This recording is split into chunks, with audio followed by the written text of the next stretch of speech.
Pinuno ng Heavenly Mountain Sect ay tumayo at nagpahayag. Masayang umalangaw-ngaw ang boses niya sa buong bulwagan. Magandang balita ito, Ginoo. Excited lahat ng tao sa paligid. Nagpalakpakan sila at umungol sa tuwa. Sa katunayan, ang mga magsasaka ay may kutob na ito ang tunay na nangyari. Napakalaking kahalagahan na ang gayong pananalita ay binigkas at kinumpirma ng pinuno ng sekta ng Heavenly Mountain Sect. Walang sino man ang maghahinala sa bisa ng mga salita ng isang kilalang tao. Lalong tuwang-tuwa ang lahat sa hall. Hayaan mong sabihin ko sa iyo ang isang sikreto. Maraming mga sinaunang aklat sa aklatan ng ating Heavenly Mountain Sect na naipasa na sa loob ng mahabang panahon na hawak natin. Ayon sa mga talaan ng mga sinaunang aklat na iyon, ang mga magsasaka noong sinaunang panahon ay napakalakas. Nagagawa nilang makabasag ng mga bato gamit ang kamay. Lumipad sa mga dagat at kahit na pumutok sa lupa. May nagsasabi na may ilang mahuhusay na martial arts masters na nakapaglakbay sa mga espasyo sa universo at nakapulot ng mga bituin at buwan. Noon, ang anumang kapangyarihan ng imperial ay kasing mahina ng langgam sa mata ng mga magsasaka. Ang mga cultivator ang tunay na namumuno sa planetang ito noong panahong iyon. Ang pinuno ng Heavenly Mountain Sect ay dahan-daang nagsalita sa isang kahanga-hangang tono. Huminga ng mahabang hindi makapaniwala ang lahat ng nasa bulwagan. Paano nangyari iyon? Lahat sila ay nagtanong dito sa kanilang isip. Karamihan sa mga tao sa bulwagan ay may mga ekspresyon ng pagkagulat at hindi paniniwala sa kanilang mga mukha sa mga salita ng pinuno ng Heavenly Mountain Sect. Tila ay natigilan na sila ay nasa isang kabuoang pahayag ng pagkabigla. Hindi makahinga pansamantala. Sir, naniniwala ako na ang napakalakas ng mga tao na iyon ay maaaring makabasag ng mga bato gamit ang kanilang mga kamay.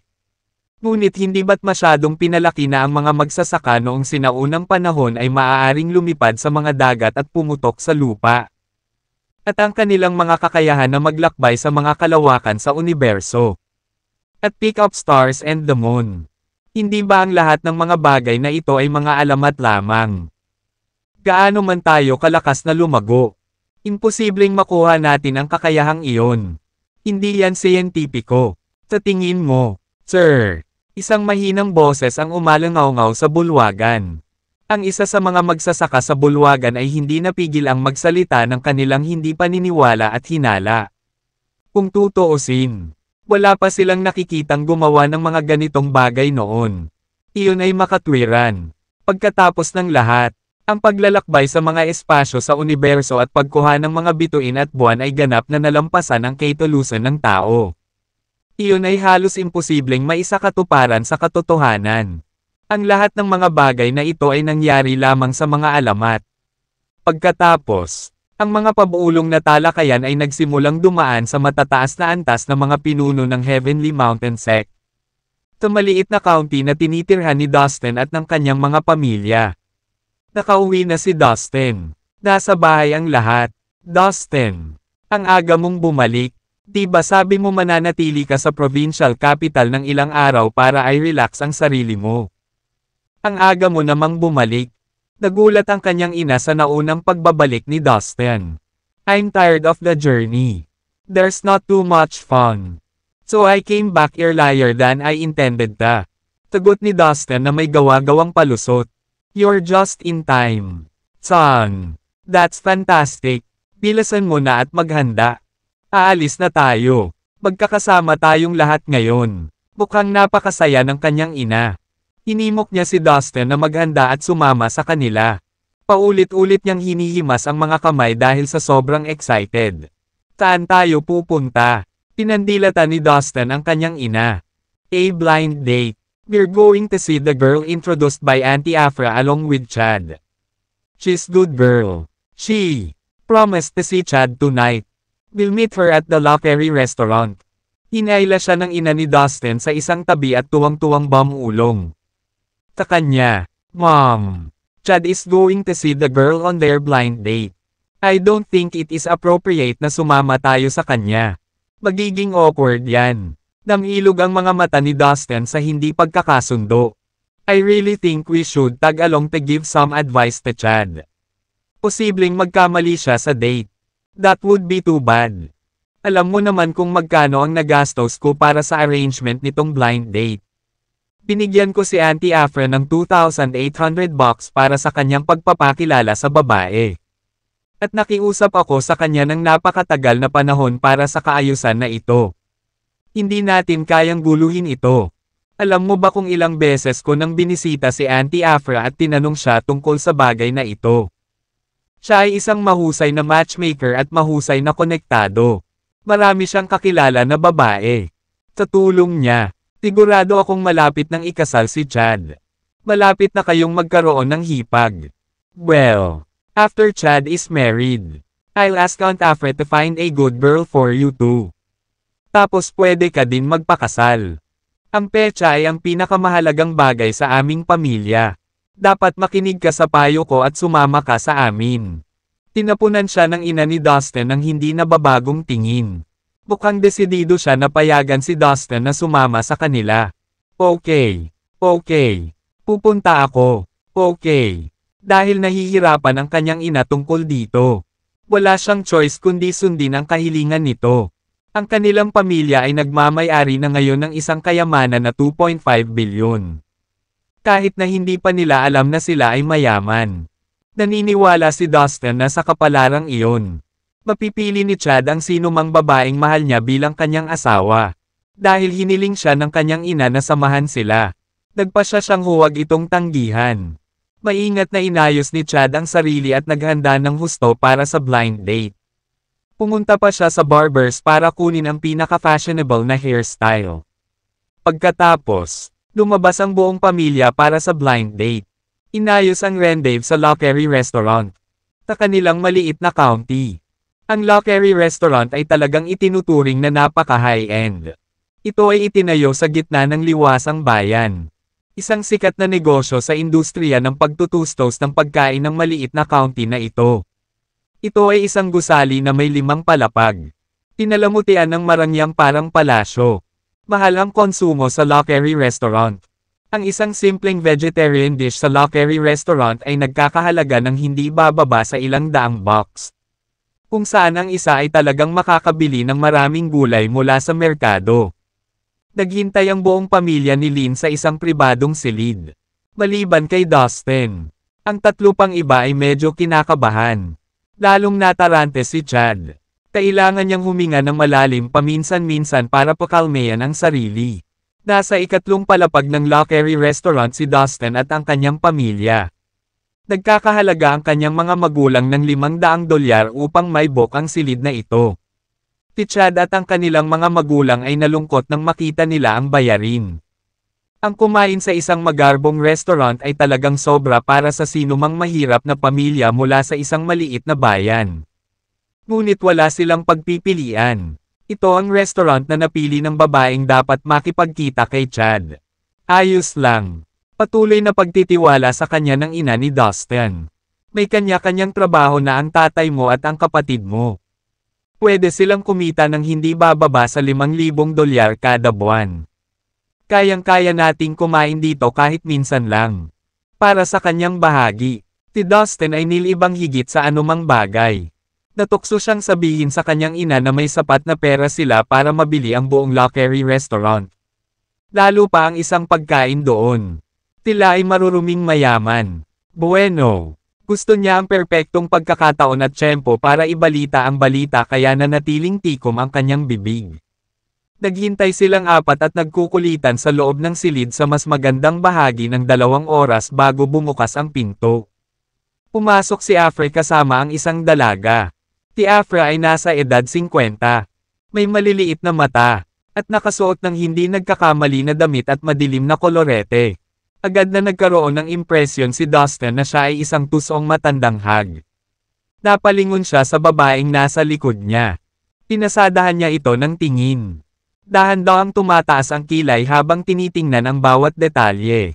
Ang batang babae ay malamang na nasa 25 taong gulang. May kulot na pulang buhok, maputi ang kutis, at napakaganda ng mga katangian. In short, maganda siya. Higit pa rito, Siya ay may mahusay na panlasa sa makeup. Banayad niyang isinuot iyon, na may kaunting swipe lang ng pilak sa kanyang mga talukap na mas lalong nakakaakit sa kanya. Nakasuot din siya ng beige na one-piece na damit, na nagbigay sa kanya ng hangin ng chic sophistication. Mukhang mas gusto niya ang isang estilo na nagmukhang mas mature kaysa sa kanyang edad. Napatingin si Dustin sa kanyang mga mata, at hindi niya maiwasang maramdaman na ang nakababatang babaeng ito ay tuso at may karanasan sa ilalim ng lahat ng kanyang harapan. Ang kanyang espiritual na pakiramdam ay napakalakas tulad noon. At siya ay isang mahusay na taga-masid. Kaya't maaari niyang ipahiwatig ang katangian ng isang tao sa isang sulyap. Mukhang napakahusay ng babaeng ito sa mga lalaki. Naisip niya sa sarili. Mukhang makamundo siya at madaling manipulahin ang mga tao. Ang kapatid ko naman ay simple at tapat. Hindi sila magiging magandang tugma. Samantala, maingat ding pinagmamasdan ni Chad at ng kanilang mga magulang ang babae habang nagpapalitan sila ng mga pagbati at kasiyahan. Kung titingnan ang mga mukha ng kanyang pamilya, alam ni Dustin na pabor sila sa kanya. Malamang dahil maganda siya. May nakita pa siyang bakas ng pamumula sa pisngi ni Chad habang pinakanak ang nagnanakaw ng mga sulyap sa dalaga. Gaya noon, ang kanyang pamilya ay nagbuhos ng tsaa para sa dalawang babae. At nilamangan sila. Hindi nila napansin kung paano tumindi ang mga mata ng dalaga nang tingnan niya ang pamilya Lin at kung paanong ang mga tingin nito ay may bakas ng pagkasuklam at pagkamuhi. Hindi nagtagal bago niya tuluyang pinaalis ang mga ito. Inilabas niya ang kanyang iPhone at nagpatuloy sa paglalaro. Ganap na hindi pinapansin ang kanyang adoring audience. Kumikilos na parang wala sila. Si Afra naman ay masigasig sa pakikisalamuha sa pamilya. Tinabi niya sa kanila na ang pangalan ng babae ay Kate. At ipinaliwanag ang kanyang mga kalagayan. Nagtatrabaho noon si Kate sa isang malaking lungsod. Kamakailan lamang ay bumalik siya at nakahanap ng trabaho sa bayan. Tinabi ni Afra na balak ng dalaga na magpakasal at manirahan dito. Kaya nagtrabaho ka sa isang malaking lungsod. Ibang-iba ito sa isang maliit na bayan. Magiliw na hinarap ng ina ni Dustin si Kate. Halatang sabik na sabik siyang makausap ang kanyang magiging manugang. Bilang tugon, umanggo lang si Kate nang hindi inaalis ang tingin sa screen. Ilang beses na sinubukan ng ina ni Dustin na makipag-usap sa kanya pagkatapos noon. Ngunit hindi kailanman nagpakita ng interes si Kate. Di minsan ay hindi siya umimik. Nang pumasok ang waitress para pagsilbihan sila, inutusan siya ng ina ni Dustin na kunin muna ang order ni Kate. At inalok ang order ng kanilang mga bisita kung ano ang gusto nila. Ang pag-unlad na ito ay tila nagpasaya kay Kate. At sa wakas ay ibinaba niya ang kanyang telepono. Maganda ang mood niya habang inilista niya ang lahat ng mamahaling pagkain sa menu. Nagulat ang mga magulang ni Dustin. Sila mismo ay tumitingin sa mga menu. At ang mga presyo ng pagkain na in-order ni Kate ay lumalabas. Ang kanilang mga isip ay nag-aagawan upang kalkulahin ang kabuoang halaga na kanilang gagastusin. Nang sa wakas ay tapos na si Kate, naalarma ang tatlo sa pamilya ni Dustin. Ang solong pagkain na ito lamang ay nagkakahalaga sa kanila ng mga $3,000. Binigyan ng kaunting ngisi ng panunuya si Dustin. Walang kahihiyang nagbubulungan sina Afra at Kate. At hindi niya pinalampas ang masamang kislap sa kanilang mga mata. Nanahimik naman ang pamilya niya.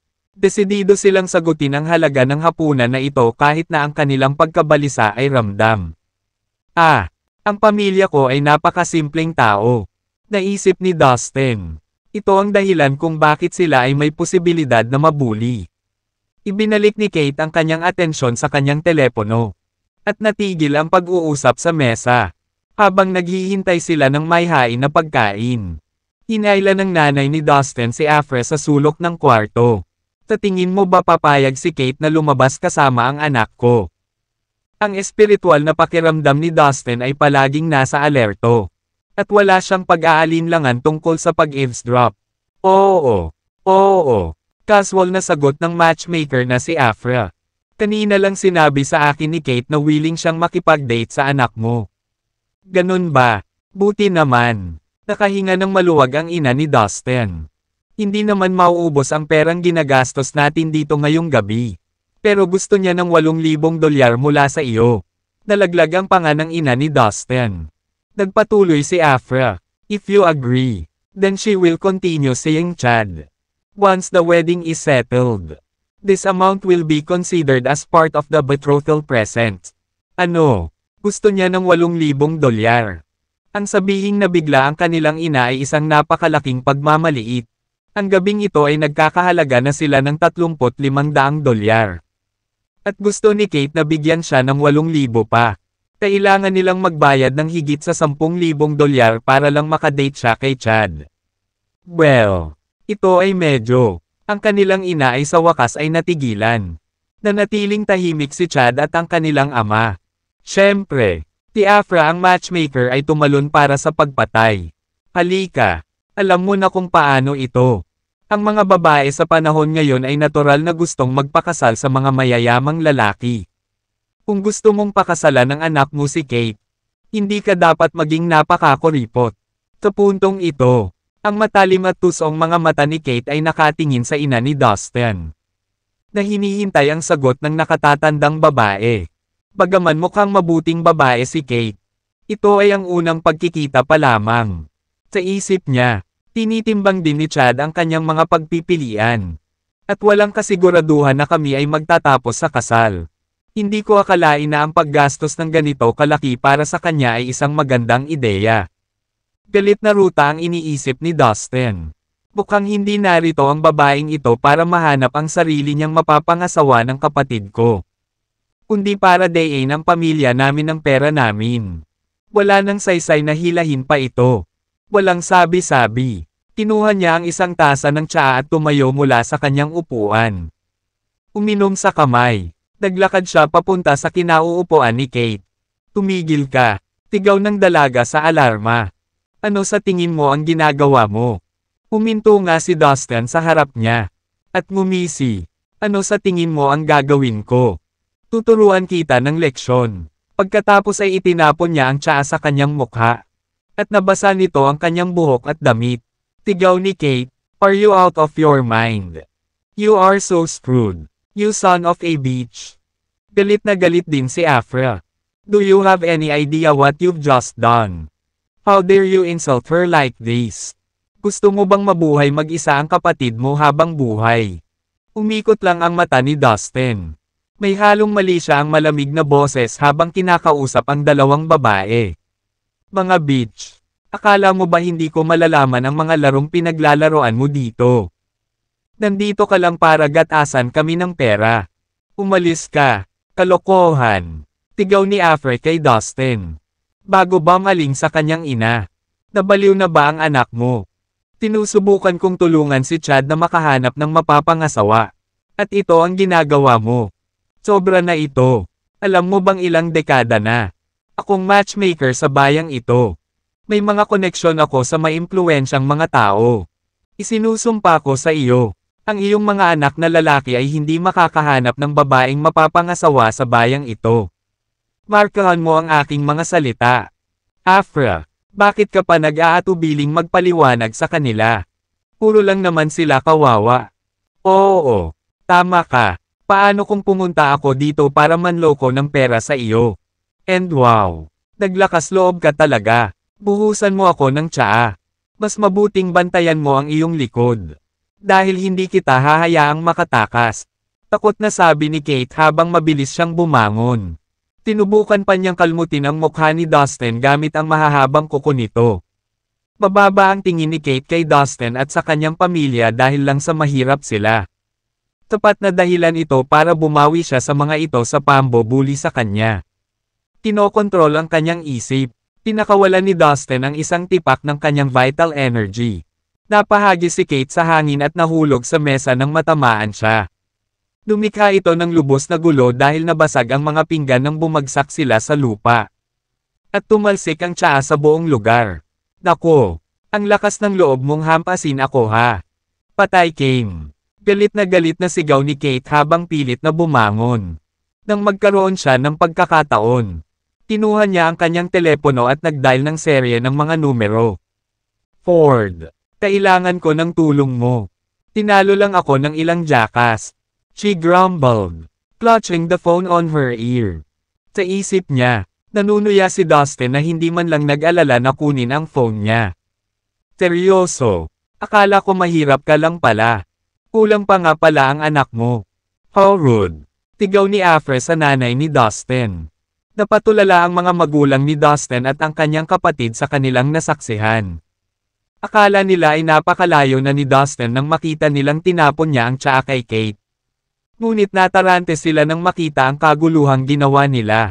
Gayunpaman, takalaunan ay nalaman nila na sina Afra at Kate ay may balak. Nang marinig nila ang sinabi ni Kate at napansin ang pagiging walang pakialam sa kanila. Napagtanto nila kung ano talaga ang nangyayari. Afra, tell me the truth. Dinala mo si Kate dito dahil sinubukan mong lokohin ang pera natin. Diba? Set up lang ang lahat ng ito. Iniyaw ng ina ni Dustin si Afra sa sobrang displeased na tono. Okay, fine, oo, tama. At ngayon wala na akong ibang masasabi sa iyo. Pag-amin ni Afra na walang bahid ng pagsisisi. This is going too far. I have been nice to you and even gave you over $2,000 in hopes that you can introduce a nice girl to Chad. I can't believe that. You tried to trick me to give you money. Marahas na nanginginig ang nanay ni Dustin habang nakatutok ang daliri kay Afra. Nagbibiro ka ba? Hindi ba gumagana ng maayos ang utak mo? Para makatulong sa pagpapagaling ng asawa mo. Ibinento mo ang bahay mo sa bayan at ngayon ay nakatira sa isang maliit na bungalow sa malayong suburb. Babaho ang pamilya mo. Akala mo ba ay may disenteng babae? Tinong handang pakasalan ang anak mo. Itigil mo na ang pangangarap ng gising at tanggapin ang katotohanan. Ang mga anak mo ay gugugol sa natitirang bahagi ng kanilang buhay mag-isa. Pahayag ni Afra ng ilang masasakit na salita. How dare you? Tapat na bang dahilan iyon para magsinungaling ka sa harapan ko? Galit na galit ang nanay ni Dustin para makapagsalita pa pagkatapos noon. Dahil dumating ka para humingi ng tulong sa akin. Bakit ko palalampasan ang pagkakataong gumawa ng kalokohan sa iyo? Napangisi si Afra. Hindi man lang siya nakonsensya. Kakabila ng lahat ng ginawa niya. Pero bago pa siya makapagsalita ng nakakainsulto. Tinampal ni Dustin si Afra sa kanyang mukha. Dahil sa malakas na impact, hindi niya napigilan ang pag-atras ng ilang hakbang. That hurts. How dare you hit me? You little bastard. Tigaw ni Afra habang hinahawakan ang mukha niya. Sa susunod na sandali, tumugod siya sa pagtatangkang bawiin si Dustin. Nang papalapit na siya ay ikinaway ni Dustin ang braso niya at muli siyang sinampal. Nabigla siya at bumagsak sa lupa. Dustin, patumbahin mo. Labis na nagulat ang ina ni Dustin na sumugod sa kanya at hinawakan ang kanyang kamay mula sa paghampas pa kay Afra. Kilalang kilala na si Afra ay sikat sa pagiging hindi makatwiran at mahirap hawakan. At walang mananalo laban sa kanya sa mga argumento. Nagawa ni Afra na bumangon na gusot ang buhok. Mukhang pulubi. Medyo nanginginig ang mga tuhod niya habang nakahawak sa malapit na mesa. Kayong mga dukha, hindi kita patatawarin. Naghisteryosong sigaw niya. Sabay turo kay Dustin at sa pamilya nito. Bago pa siya makapagsalita, binigyan siya ni Dustin ng isa pang sampal gamit ang likod ng kanyang kamay. Napabuga siya sa hangin at nontog ang likod niya sa dingding. Fuck! Tatawag ako ng pulis. Maghintay ka lang. May mga koneksyon ako sa istasyon ng pulis at sigurado akong ikukulong ka. Be ready to spend the rest of your life in jail. Tigaw ni Afra na puro sama ng loob kay Dustin. Para maiwasang matamaan ulit ay dumistansya siya kay Dustin. Nang matapos siyang magsalita ay biglang bumukas ang pinto. Isang grupo ng mga tao ay nagsimulang pumasok. Ang mga nanghihimasok ay mukhang mabisyo na para bang may gagawin silang masama. Ang pinuno ay tila ang malakas na kalbong lalaki. May kapansin-pansing peklat sa kanyang kaliwang mukha. Tulad ng isang makapal na alupihan na gumagapang dito. Nang makita ni Kate ang kalbong lalaki, natuwa siya at tumakbo papunta sa kanya. Naglagay ng nakakaawang ekspresyon. Hinawakan niya ang kamay nito at lumapit sa kanya. Salamat. Sa wakas nandito ka na. Ford. Iyon ang lalaking nakabangga sa akin. Turuan mo ng mabigat na leksyon ang bastard na iyon. Sabi ni Kate. Kumbaga, may ongoing affair ang dalawa. Bah! This guy. Who the hell are you? Brat. How dare you put your filthy hands on my woman? In case you don't know, this county is my territory. Kahit ang director ng Public Security Bureau ay nirerespeto ako at ay hindi nakikialam sa aking mga gawain. Guys, baliin ang mga braso at binti ng brat na ito. Utos ng kalbo habang tumatawa ng malakas. Kaagad. Labis na natakot ang mga magulang at kapatid ni Dustin nang makita nila ang pag-unlad ng eksena. Ni minsan sa buhay nila ay hindi nila naisip na masasangkot sila sa ganitong gulo. Dustin, tumakbo ka, sa kabila ng kanilang takot. Ang mga magulang at kapatid ni Dustin ay nagawang humakbang at tumayo sa harap ni Dustin. Sinusubukang protektahan siya. Parehong nagulat at na-touch si Dustin sa mga kinikilos nila na hindi niya napansin na naluluha na pala siya. Ilang sandali pa, inayos niya ang sarili at kinontrol ang kanyang emosyon. Gamit ang kamay, pinapante niya sa likod ang kanyang mga magulang at kapatid para ilayo sila sa mga tauhan ni Ford. Since you want to break my arms and legs, maybe I shall do the same to you. Diretsong sabi ni Dustin habang nakalagay ang mga kamay sa likod niya. Dahan-dahan siyang lumapit kay Ford. Hindi pinansin ang mga tauhan niya. Grabe, gusto mong mamatay ha. Nagtakbuhan ang 4 na alipors patungo kay Dustin na may nakamamatay na ekspresyon sa kanilang mga mukha. Ngunit bago pa man nila maabot si Dustin, biglang hinaipan sila ng malakas na puwersa. Ang 4 na lalaki na may matingkad na blonde na buhok ay nakahiga sa lupa. Sumisigaw sa sakit. Bali lahat pala ang mga braso at binti nila. What the hell? Paano niya nagawa yon? Ang eksena ay nagpagulong-gulong sa lahat ng nasa silid. Ford. Parang may alam ang brat na ito sa dark magic. Hindi makapaniwalang sabi ng isa sa mga tauhan ni Ford. Ano pang hinihintay mo? Go! All of you. Talunin mo siya hanggang sa hindi na siya makalakad. Napaungol si Ford sa galit. This time. Sabay-sabay na tumakbo ang lahat ng tauhan niya papunta kay Dustin. Gayunpaman, sa sandaling nagsimula silang lumapit sa kanya. Lahat sila ay nabigla. Tulad ng nangyari kanina sa 4 na lalaki. Malakas silang bumagsak sa lupa na may putol na mga braso at binti. Sa isang iglap, napuno ang silid ng umaalingaw-ngaw na hiyawan ng sakit. It's your turn now. Lumapit sa akin at tingnan natin kung kaninong braso at binti ang mabali. Nagalit si Ford nang makitang binababa ni Dustin ang lahat ng kanyang mga tauhan. Pagkatapos, isang malupit na ngiti ang sumilay sa kanyang mukha. Humph! I see you know martial arts too. Noon, tatalikod ako at agad na tumakbo palayo sa paningin ng mga taong marunong sa martial arts. Pero dati na yon. Hindi ako natatakot sa mga tulad ng ikaw na. Kumpiyansa niyang deklara. Pagkasabi niyo ay ikinulong niya ang kanyang mga kamay at itinaas ito sa itaas ng kanyang ulo. Pumikit siya at patuloy na tinapakan ang lupa gamit ang kanang paa. Tabay narinig ni Dustin na may binubulong-bulungan siya. Don't tell me. Is that a spirit-possessing skill? Dahil siya ay ipinanganak sa Earth, nakilala agad ni Dustin ang pamamaraan na ipinapakita ng Ford. Ang spirit-possessing skill ay isang paraan para anyayahan ang ilang makapangyarihang espiritu na kunin ang katawan ng gumaganap nito. Tinasabi na ang ilang mahuhusay na tao ay maaaring magpatawag ng iba't ibang uri ng supernatural na nilalang at hayaan ang mga espiritong ito na kontrolin sila. Sa ganoong paraan, maaari silang makakuha ng walang katapusang kapangyarihan at pisikal na lakas.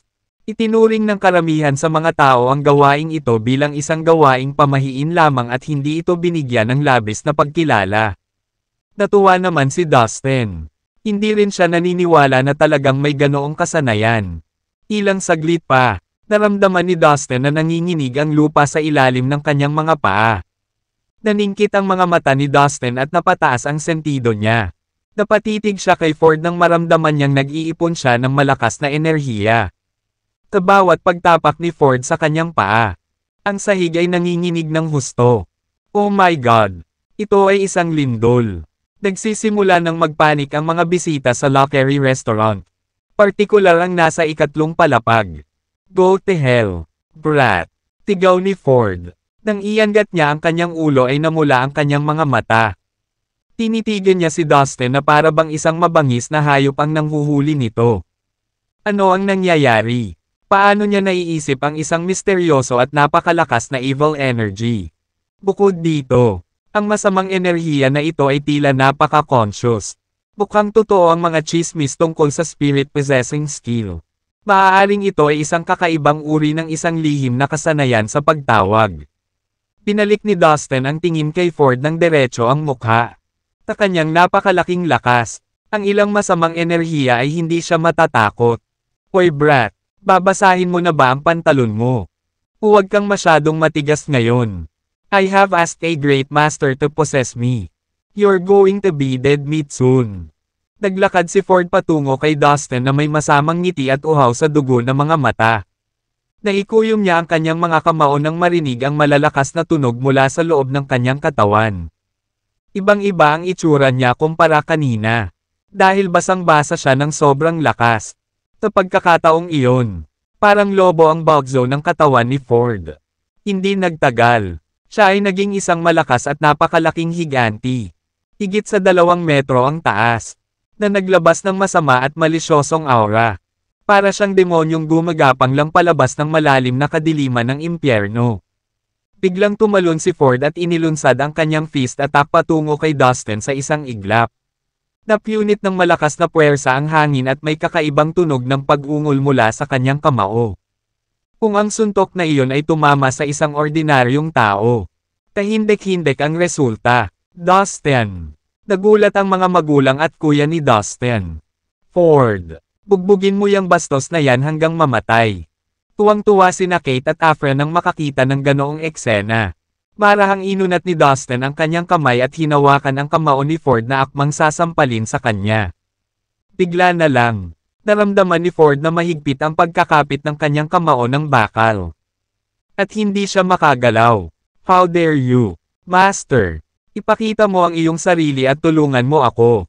Galit na galit si Ford na ang kanyang mukha ay namula at ang makapal na asul na mga ugat ay nagsimulang lumabas sa kanyang leeg.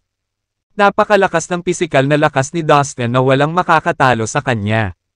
Kahit na si Ford ay makapagtawag ng demonyo o halimaw, nagawa lamang ni Ford na mag-imbite ng isang misteryosong puwersa upang tulungan siya. At iyon ay malayo sa sapat. Ano? Akala ko kwento lang ang spirit-possessing skill. Hindi ko inasahan na totoo ito. Na-curious si Dustin. Hinawakan ng mahigpit ang kamay ni Ford.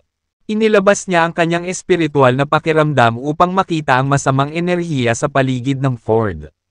Mamatay. Umungol si Ford. Naramdaman ni Dustin ang isang alon ng malignant na enerhiya na may walang katapusang pagpatay na layunin na kumalat. Habang ang mga bugzo ng hangin at madilim na ulap ay nagsimulang umahan patungo sa kanya. Humph! Napangisi si Dustin habang direktang inilunsad ang kanyang counterattack patungo sa masamang enerhiya. Bang! Biglang umalangaw-ngaw ang isang nakakabinging pagsabog sa katawan ni Ford. Sa isang iglap, ang masamang enerhiya sa loob niya ay nabasag sa ilalim ng mabangis na pisikal na pag-atake ni Dustin. May mga mahinang nakakakilabot na mga ungol ng ayaw. Puff! Biglang lumiit ang katawan ni Ford na parang nabutas na lobo. Hindi makapaniwalang sigaw ni Ford. Bumagsak siya sa sahig at pinandilatan ng mata si Dustin. Natalo niya ang maraming martial arts master sa nakaraan gamit ang spirit-possessing skill. Ngunit hindi siya makapaniwala na nalipol ni Dustin ang kanyang pinakamahalagang kasanayan ng ganoon kadali. Papatayin ka ng aking amo. Maaari siyang mag-imbite ng isang makapangyarihang ninuno upang tulungan ako. Tigaw ni Ford habang nagngangalit ang mga ngipin. Ang master mo. Naisip ni Dustin sa sarili at na-curious siya sa master. Dustin. Okay ka lang. Masayang sinugod siya ng kanyang pamilya. Ayos lang ako. Sabi ni Dustin. Si Afra at Kate naman ay namutla sa takot. Hindi sila naglakas loob na lumapit. Hindi pa sila nakakita ng ganoong kabangges na labanan. Mahigit 10 sa mga subordinate ni Ford ang nasugatan din.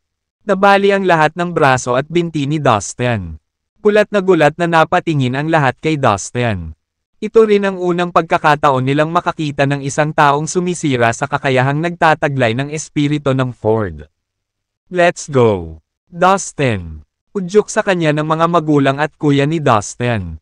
Hindi inaasahan ng kanyang kapatid na naging ganoon ang ka-blind date niya. Gusto ng pamilya ni Dustin na umalis sa lugar sa lalong madaling panahon. Maya-maya pa, maraming tao ang sumugod sa kanila.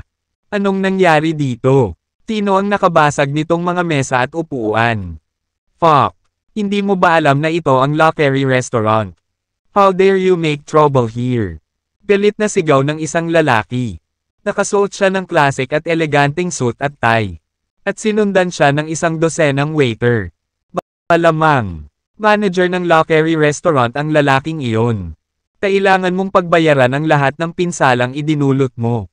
Kung hindi ay tatawag ako ng pulis. Ang restaurant na ito ay pag-aari ni Mr. Husserl.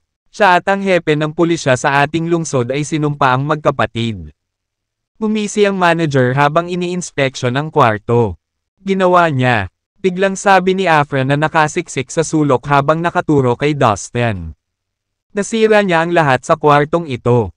Mapapatunayan ko ito. Tawagan ang pulis. At ay pakulong siya ngayon. Sumigaw siya. Oo, huliin mo siya. Kaya kung tumayo bilang saksi. Tingnan mo. Tinaktan pa niya ang lahat ng tao sa kwartong ito. Tumawag ka agad ng pulis. Napasigaw din si Kate. Haha, patay ka na. Bata ka. Kahit natalo mo kami, hindi ka mananalo laban sa pulis. Pumagalpak ng tawa ang dalawang babae. Please don't call the police. Babayaran namin lahat. Nataranta ang mga magulang at kuya ni Dustin.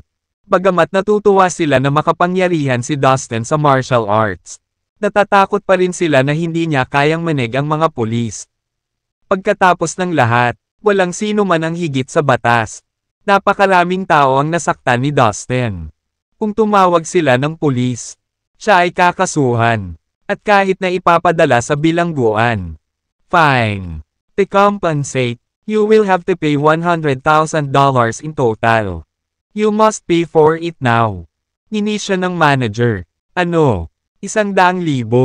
Pero, sobra-sobra na. Manager, may paraan ba na bawasan mo ang halaga? Wala kaming ganyang pera. Napanganga sa pagtataka ang mga magulang at kapatid ni Dustin. Path. Bumisi si Dustin. Halatang bina-blackmail sila ng manager. Kung maglakas loob kang magdulot ng kaguluhan sa lugar ni Mr. Husserl, hindi ka makakatakas dito nang hindi nagbabayad. Naiinis na sabi ng manager. Hahaha, tama, $100,000. Kayong mga kaawa-awa. Ibenta mo man ang lahat ng mayroon ka. Hindi pa rin ito sapat upang bayaran ang presyo. Makulong kayong lahat. Natuwa si Afra sa kanilang kasawian. Mamaga pa ang pisngi niya na parang baboy sa triple slap ni Dustin. Kung makakapagbayad ng $100,000 ang mga hamak na ito. Kakainin ko ang lahat ng gutay-gutay na mesa at upuan na ito. Naaawa ako sa kaawa-awang pamilya mo. Ngayon, pinagsisisihan mo ba ang pagkakasala sa amin? Tigaw ni Kate, oo nga, kung makakapagbayad ang mga taong-una na ito sa pagkalugi. Matutuwa din akong kainin itong mga naputol na mesa at upuan. Alam kong wala kang $20,000 sa pangalan mo. Lalo pa ang $100,000. Bulalas ni Afra. Iniinsulto nila ni Kate ang pamilya ni Dustin sa kanilang mga sarkastikong pahayag. Oh, talaga. Kung kayang bayaran ng pamilya ko ang lahat ng pinsala, kakainin mo lahat ng mesa at upuan sa kwartong ito. Maipapangako mo ba talaga sa akin yan? Tigaw ni Dustin. Nanlaki ang mata niya nang marinig ang pangungutya ng mga babae sa pamilya niya. Noong una ay binalak niyang itaboy ang manager at lumayo kasama ang kanyang pamilya. Sa lakas niya, hindi niya pinansin si Mr. Husserl o ang manager ng Lockery Restaurant. Tila ay walang iba kundi mga langgam sa kanyang mga mata. Kaya niyang patayin ang sino man sa isang sampal. Gayunpaman, hindi niya hahayaang ipahiya ng sino man ang kanyang pamilya ng ganoon. Anong tinitingin-tingin mo? Maliit na bastard ka. Nagtawanan sina Afra at Kate. Sagutin mo. Kakainin mo ba ang mga mesa at upuan kung maibibigay natin ang $100,000? Malamig na tanong ni Dustin. Tama. Pareho tayong gagawa. Kakainin ko pa yung napkins at chopsticks.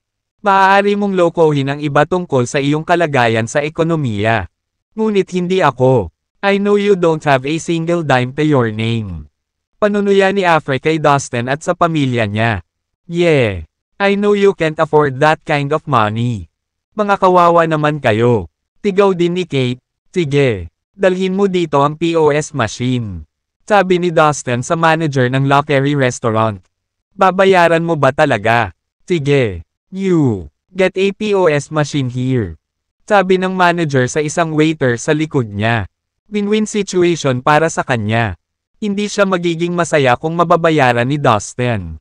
Tapos, dinala ng waiter ang POS machine. Check the balance of this card first. Inabot ni Dustin ang isang bank card sa waiter. You little bastard. Stop playing tricks. Malalaman mo ang kahihinatnan kapag hindi mo kayang bayaran. Ngumisi si Afra at hindi makapaniwala na may pambayad si Dustin. Ilang taon na niyang kilala ang ina ni Dustin. Kaya alam na alam niya ang kalagayang pinansyal ng pamilya nito. Kinuha ng waiter ang card ni Dustin at ipinasok sa POS machine. Pagkatapos, hinayaan niya si Dustin na ipasok ang password. Isang mahabang numero ang lumitaw sa makina. Ano? Bulalas ng waiter. Natigilan siya. At hindi makapaniwala sa kanyang mga mata. Tinasabi dito na mayroon kang $50 million sa card na ito. Sabi ng waiter, 50 milyon. Pagka-announce pa lang ng waiter ng number. Natulala ang lahat, pati na ang mga magulang at kuya ni Dustin. Iyon. Hindi. Imposible iyon. Siguradong nagkamali ka. Walang pera ang mga taong ito. Paano sila magkakaroon ng $50 million sa kanilang bank account? Nauutol na sabi ni Auntie Afra. Nawalan siya ng masabi. Napahawak sa kanyang dibdib para sa hindi inaasahang pangyayari. Suriin mo ulit. Hinimok ng manager ng restaurant ang waiter na imbestigahan pa ang bagay na ito. Kung sakaling may mali, sumunod naman ang waiter. At laking gulat niya. Tumpak ang numerong makikita sa screen ng POS terminal. Kinusot-kusot ng waiter ang kanyang mga mata para tingnan kung tama nga ang nakita niya at totoo nga. Ang numerong ipinapakita sa screen ay mas mahaba kaysa sa numero ng cellphone. Hindi ako nagkakamali. Talagang 50 million ang balanse nitong bank card. Hindi maalis ng waiter ang mga mata sa screen ng POS terminal. Gusto niyang pagdudahan ang napakalaking halaga na lumitaw. Ngunit sinuri niya ito ng ilang beses. At nanatili itong parehong numero. Ang mga taong ito ay mayaman. Ano? 50 milyon. Lahat ng tao sa kwarto. Pati ang mga magulang ni Dustin at si Chad. Ay natulala sa kaibuturan. Hindi. Hindi ako naniniwala. Baka nagkamali ka. Parang baliw na protesta ni Tita Afra. Siyempre, mayroon siyang lahat ng dahilan upang pagdudahan ang kalokohang pag-aangkin na ito. Pagkatapos ng lahat, personal niyang kinumpirma ang kanyang sarili na ang pamilya Lin ay mga dukha ilang sandali ang nakalipas. 1/3. Ang mga taong ito, na inaangkin niyang mga dukha, ay talagang nagmamay-ari ng $50 milyong sa kanilang bank account. Talagang hinamak niya sila hanggang sa kaibuturan. What the hell? Auntie Afra, tinabi mo sa akin na mahirap sila. At makikinig sila sa anumang iuutos ko sa kanila. Tungkol saan ang buong bagay na ito. Inihampas ni Kate ang kanyang mga kamao sa mesa. Pakiramdam niya ay niloko siya. Sigurado ka bang tama ito?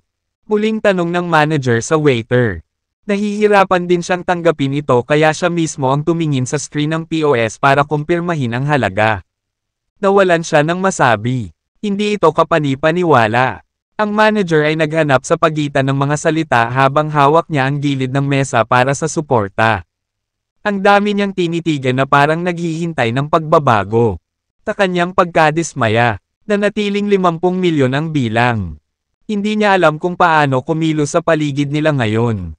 Siya ay labis na napahiya sa kanyang pag-uugali sa kanila. Bilang isang manager sa isang marangyang restaurant, likas na sa kanya ang humingi ng pabor sa mas mayayamang customer. Mas madalas niyang inaalagaan ang mga ito kumpara sa mga hindi gaanong maluho niyang mga parokyano. Nanunuya siya sa mga taong hindi kayang bumili ng kahit isang pagkain sa kanyang restaurant. Ito ay likas sa kanyang materialistikong kalikasan. Sa lipunang ito, iilan lang, bobo man o baliw, ang handang manggulo sa mayayaman ng walang dahilan. Well, kung tapos ka na sa card na iyan, pwede mo bang i-check ang balanse ng iba pang card na dala ko? Hindi ko ugali ang mag-memorize ng laman ng bawat account. Kaya baka matulungan mo akong i-check ang mga ito ng paisa-isa. Tanong ni Dustin. Mabilis niyang binawi ang unang card na ibinigay niya sa nakatulala pa ring waiter. Nakakahirap na magkaroon ng napakaraming bank card.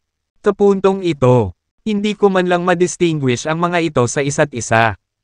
Kaya hindi ko talaga sigurado kung magkano na ang kinita ko. Pagkatapos, naglabas pa siya ng 5 baraha. Pagkatapos ay ibinigay niya ang mga ito sa waiter. Bawat isa ay inisyo ng ibang bangko. Lahat ng mga ito ay inisyo ng mga pangunahing bangko sa bansa. Malaking bahagi ng $250 milyong na naipon ni Dustin mula sa Shuklan ay idineposito sa isang sikat na dayuhang bangko sa ibang bansa dahil sa pag-aalala sa kaligtasan. Para sa natitirang pera, hiniling ni Dustin sa mga abogado mula sa Shuklan na mag-set up ng mga account sa ilalim ng kanyang pangalan sa ilang malalaking bangko sa loob ng bansa. Ang perang ito ay hinati at idineposito sa mga domestic account upang maginhawa niyang magamit ito sa buong bansa. Gayunpaman, hindi alam ni Dustin kung gaano karaming pera ang nadeposito sa bawat isa sa mga domestic bank account na ito. Kaya gusto rin niyang malaman ito. Nag-aalangan na kinuha ng waiter ang mga card sa mga kamay ni Dustin at isa-isa itong tiningnan. 30 milyon ang balanse ng card na ito. Ito ay 60 milyon. Ito ay 40 milyon. Hindi napigilan ng waiter na magtaas ng boses sa gulat habang isa-isa silang iniskan. Sa pagtatapos nito, halos nanginginig ang kanyang mga kamay. Wala pa siyang na-encounter na ganito kay Aman. 8 taon na siyang nagtrabaho sa Lockery Restaurant. Bahagi ng kanyang trabaho ang pakikisalamuha sa mga mayayaman araw-araw sa kanyang mga taon ng paglilingkod. Ngunit sa buong halos isang dekada niyang pagtatrabaho, hindi pa siya nakatagpo ng sino mang kasing karga ni Dustin. Ang bawat isa sa kanyang mga bank account ay humigit kumulang 40 hanggang 50 milyon.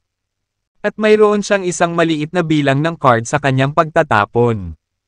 Napakabihirang makatagpo ng taong kasing yaman niya. Nang ibabaw ang katahimikan sa buong silid.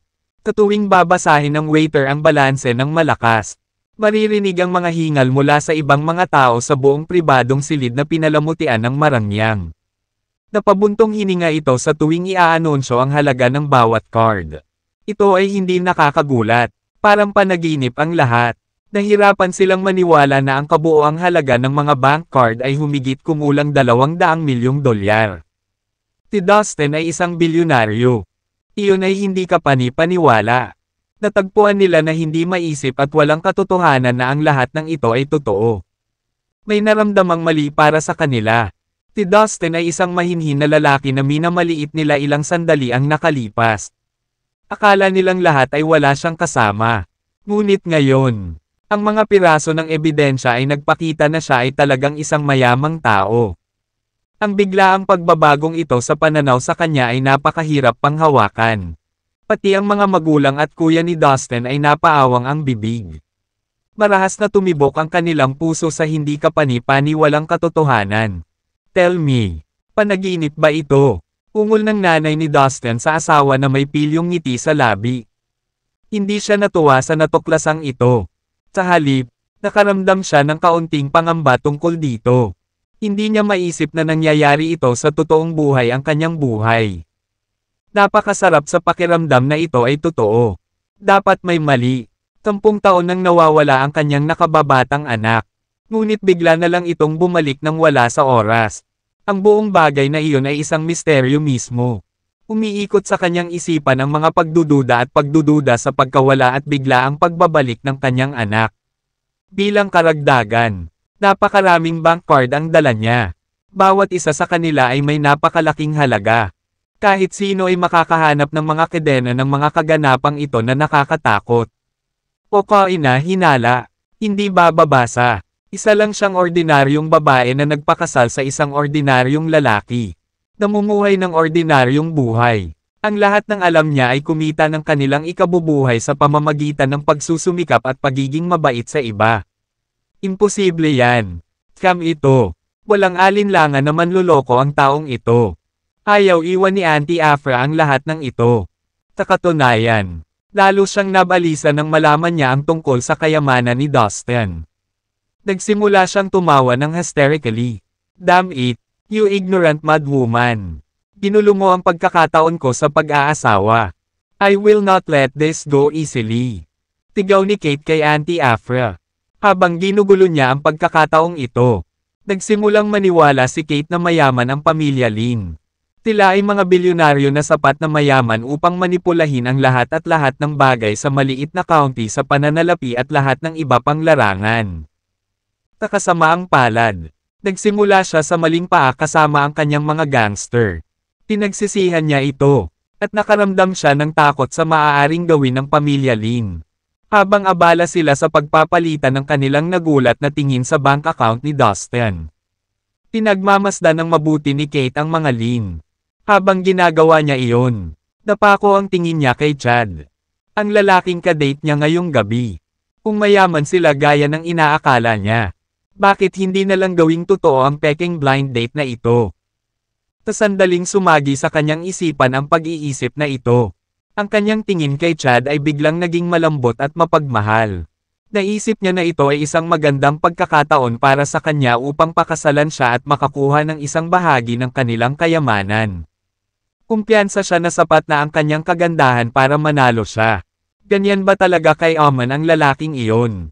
Nakahiga sa lupa. Nakatitig pa rin si Ford kay Dustin nang may bangis sa mga mata. Pinagmasdan niya si Dustin mula ulo hanggang paa na may masamang tingin. Walang nakakaalam kung ano ang tumatakbo sa kanyang ulo. Gusto mong magkaroon ng 100,000 bilang kabayaran. Diba? Fine. Ibawas mo ang halagang iyan sa card na ito. Inunat ni Dustin ang isang kamay para ipasa ang isa sa kanyang baraha. Well, Mr. Lin, please kindly ignore my little joke. For the loss in the private room, you just need to pay $20,000 as compensation. We have to charge it because of the loss. You are still a distinguished guest of aming restaurant at welcome sa Lockery Restaurant anumang oras. Ang saloobin ng manager kay Dustin ay kapansin-pansing na baligtad. Siya ay napakatalino na nakangiti sa kanya at tinatrato siya bilang isa sa kanyang pinakamahusay na mga customer. Siyempre, hindi niya kakayanin na mawala ang ganoong kay-ama na bisita. Bilang isang guest service manager, mahusay siyang maghusga sa oras at sukatin ang pagkakataon. Siyempre, sulit na makipagkaibigan sa isang bilyonaryo. Alam na alam ng manager na kahit ang kanyang amo ay magpapakislap ng malaking nakangiting mukha sa isang mayamang tao tulad ni Dustin. Huwag na lang siya. Talaga, 20,000 lang. Bahagyang napangiti si Dustin habang nakatingin sa manager. Kinuha ng waiter ang bank card mula kay Dustin at mabilis na ibinawas ang $20,000 mula sa card na iyon. Sa lubos na paggalang, ibinalik niya ang card kay Dustin. Kaya ang mga taong ito, sabi ni Dustin habang nakaturo kay Ford at sa mga lalaking manggugulo. Ha, mga hooligan lang sila. Naglakas loob silang pumunta sa Lockery Restaurant para abalahin ang mga bisita natin. Malapit na nating itaboy silang lahat. Dapat, bulag o bingi sila. Dapat alamin ng mga punk na ito kung sino ang may-ari ng Lockery Restaurant bago sila. Halika dito para manggulo. Ninitian ng manager ang mga gangster. Tapos, ngumiti siya ng nakakaloko sa direksyon nila. Nagpa siya si Ford na huwag nang magsalita pa pagkatapos niyang marinig ang sinabi ng manager. Alam ng lahat na si Husserl, ang boss ng Lockery Restaurant, ang pinaka-maimpluwensyang tao sa buong Peace County. Hindi siya magkakaroon ng lakas ng loob na saktan ang gayong makapangyarihang tao. Aba, mabuti naman. Tumanggo si Dustin. Nasiyahan sa resolusyon. Tinadya ni Dustin na bigyan ng malakas na palo ang manager kanina. Napaile ang isang braso o binti nito. Pero dahil nagbago na ang ugali ng manager at sobrang nambobola siya, nagpa siya siyang hindi. Pagkatapos, inilipat niya ang tingin niya kina Auntie Afra at Kate. Ay, at isa pa, Naalala ko ang sinabi niyong dalawa na kung mababayaran ko ang lahat ng pagkalugi sa kwarto. Kakainin ninyo ang lahat ng mesa at upuan sa kwartong ito. Di ba? Well, ngayon alam mo na kaya kong bayaran ito. Why don't you start eating them right now? Biglang naging delikado at matalim ang tingin ni Dustin. Sabay-sabay na tumigas ang dalawang babae nang matanggap nila ang mapang-asar na titig ni Dustin. Ngayon lang nila naramdaman ang brutalidad nito. Ang nangyari ngayong gabi ay isang pagkakamali lang. Nahihiyang paghingi ng tawad ni Auntie Afra. Ang mga mata nito ay nagsusumamo sa ina ni Dustin na patawarin sila. Nagsinungaling sa akin ang matandang bruhang ito. Ako ay niloloko din gaya mo. Ang lahat ay isang hindi pagkakaunawaan. Chad, to be honest, may nararamdaman ako sa'yo. I think we can get on very well with each other. Lumingon si Kate kay Chad. Umihikbi siya at nanlambot ang mukha. Biglang bumalot sa kwarto ang malalakas na malulutong na tunog. Nagtaas ng kamay si Dustin at pinaghahampas sa mukha ang dalawang babae. Agad silang natapon sa impact. Kumain ka na. Malamig na sabi ni Dustin. You little beast. How dare you beat me again? That's... Madiin na sigaw ni Auntie Afra. Bago pa niya matapos ang kanyang pangungusap. Isa pang malakas na sampal ang damapo sa kanyang mukha. Pumalakpak. Pumalakpak. Pumalakpak. Paulit-ulit na sinasampal ni Dustin ang mukha ni na Auntie Afra at Kate. Stop it, Dustin. Hayaan mo na. Uwi na tayo. Sa wakas ay humakbang ang ina ni Dustin at pinigilan si Dustin. Desidido siyang bitawan ang buong bagay na ito. Kaya sinunod ni Dustin ang kagustuhan ng kanyang ina. Pagkatapos, tuluyang umalis ang mga lin sa pribadong silid. Bago siya umalis, tumarkang iyon ng espiritual na kahulugan. Mararamdaman ni Dustin ang kanyang kinaroroonan anumang oras at saan man siya pumunta. Nagamit ni Ford ang spirit possessing skill. Isang bagay na palaging inaakala ni Dustin na isang kwentong random na binubuo ng mga tao. Gusto ni Dustin kung paano niya nakuha ang kasanayang iyon.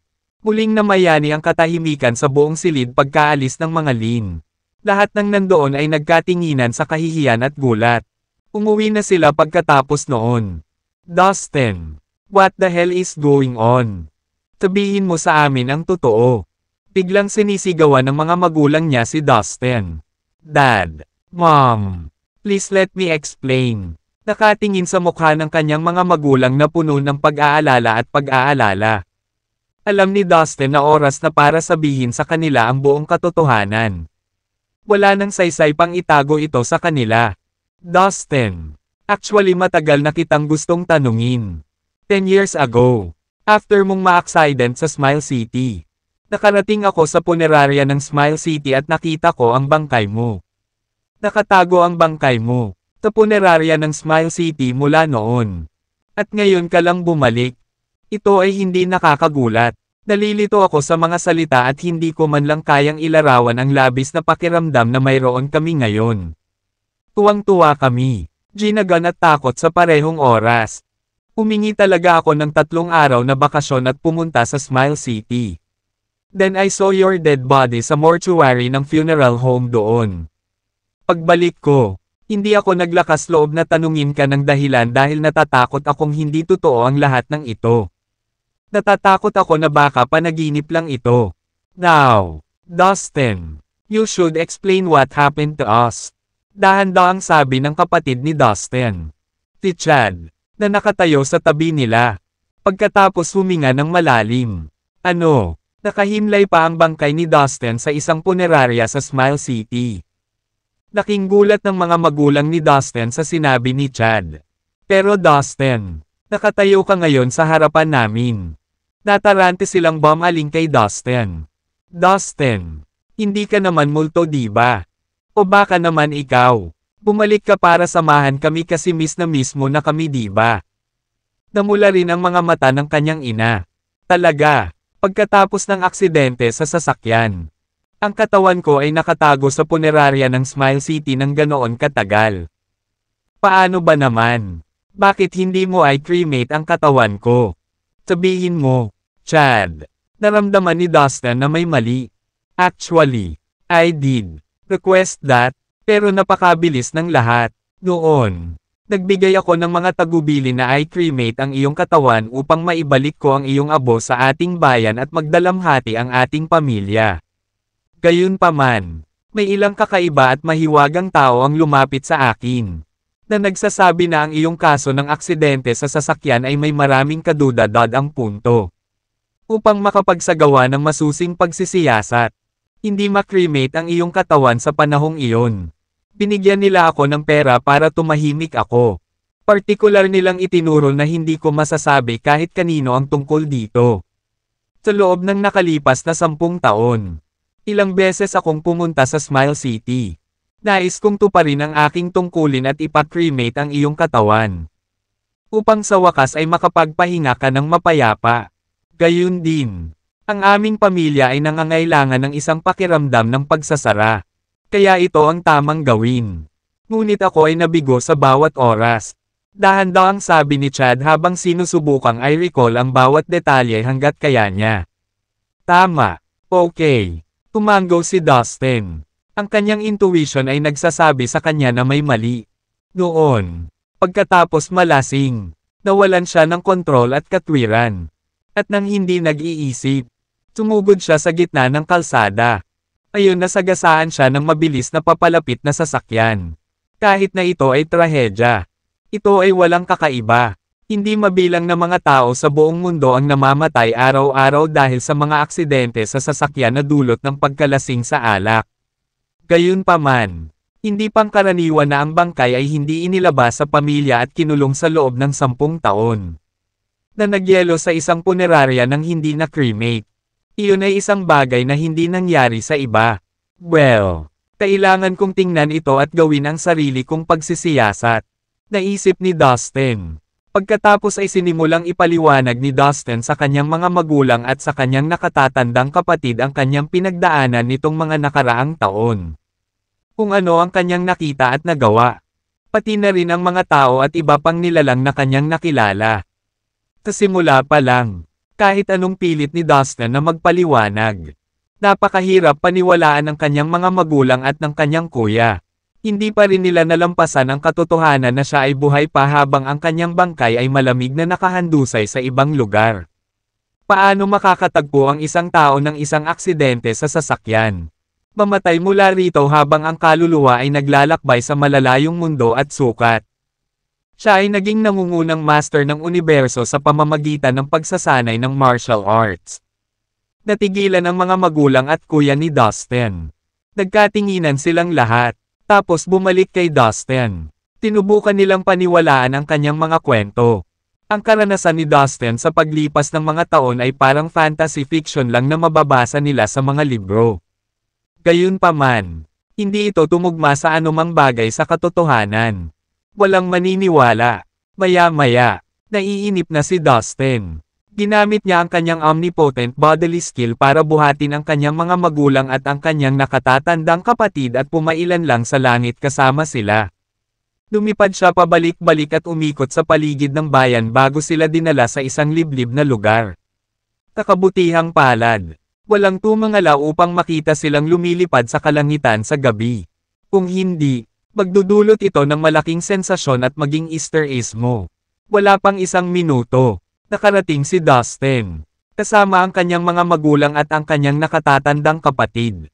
Sa masukal na kagubatan na mataas sa kabundukan. Ilang milya ang layo nito sa bayan. Boom! Sa ilalim ng nagtatakang tingin ng kanyang mga magulang at ng kanyang nakatatandang kapatid. Inilabas ni Dustin ang isang daliri. Sa isang bahagyang pagpindot, naputol niya ang isang malaking puno. Ang puno ay napakalaki kaya 3 matanda ang magkahawak kamay upang bumuo ng singsing sa paligid nito. Sumunod, isang malaking bato, mga 2 metro ang taas, ang nabasag ng palad ni Dustin.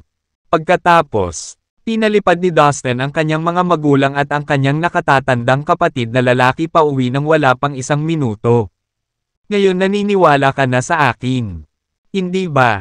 Nakangiting tanong ni Dustin. Nakaupo sa sala at nakatingin sa mga kapamilya niya na nanginginig pa rin sa gulat. Hanggang ngayon ay nakanganga pa ang kanilang mga bibig at dilat na dilat ang kanilang mga mata. Talaga, Naging Superman ba talaga ang anak natin na si Dustin? Medyo natagalan bago naisip ng kanyang ina ang kanyang sarili at may sasabihin sa kanyang ama, na humihingi ng isang uri ng kumpirmasyon.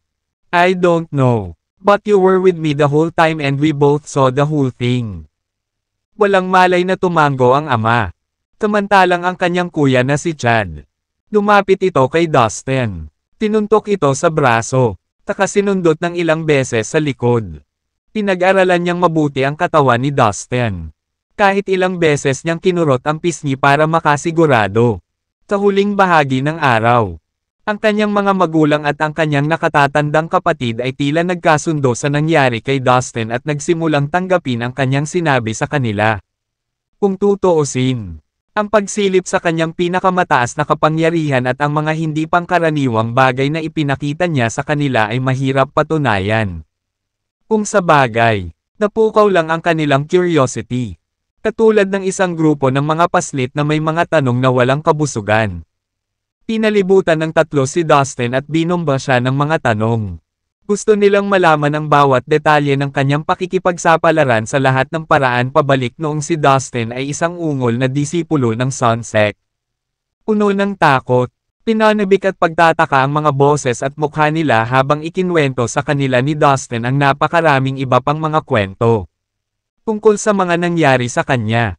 Habang sila ay nakikinig ng mabuti at halos hindi kumukurap. Hindi nila namamalayan na ikinuyom ang kanilang pawisan ng mga kamao. At kung minsan ay nakasandal upang lapitan si Dustin. Itinaas nila ang kanilang mga tenga upang hindi makaligtaan ang anumang detalye o kahit isang salita. Pumapalakpak din sila. Umiiyak dahil sa tuwa. Sumisigaw ng malakas. Tumawa ng masaya at mahiwagang. At ilang beses, sumisigaw pa sila sa galit. Ang buong pamilya ay patuloy na nag-uusap at nakikinig hanggang hating gabi hanggang madaling araw. Hindi man lang sila nakaramdam ng pagod. You little rascal. I didn't expect you to get married without telling me. Tell me the truth. Mabait ka ba sa mga asawa mo? Kailan mo sila ipapakilala sa amin? Nang mabalitaan niyang ikinasal na si Dustin. Tuwang-tuwa ang kanyang ina na hindi niya napigil ang mapangiti. Sa pagtatapos ng maliit na pagsasama-sama ng pamilya na ito.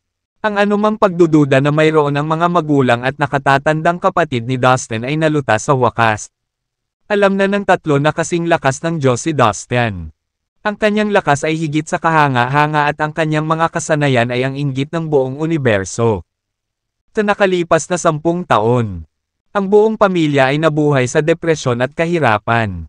Na nakayanan ang pagkawala ng kanilang pinakabatang miyembro ng pamilya. Ngayon, ang sakit at kalungkutan ay napalitan ng kaligayahan at kasiyahan. Alam nilang lahat na simula nang bumalik si Dustin. Ang kanilang pamilya at ang kanilang buhay ay magkakaroon ng napakalaking pagbabago.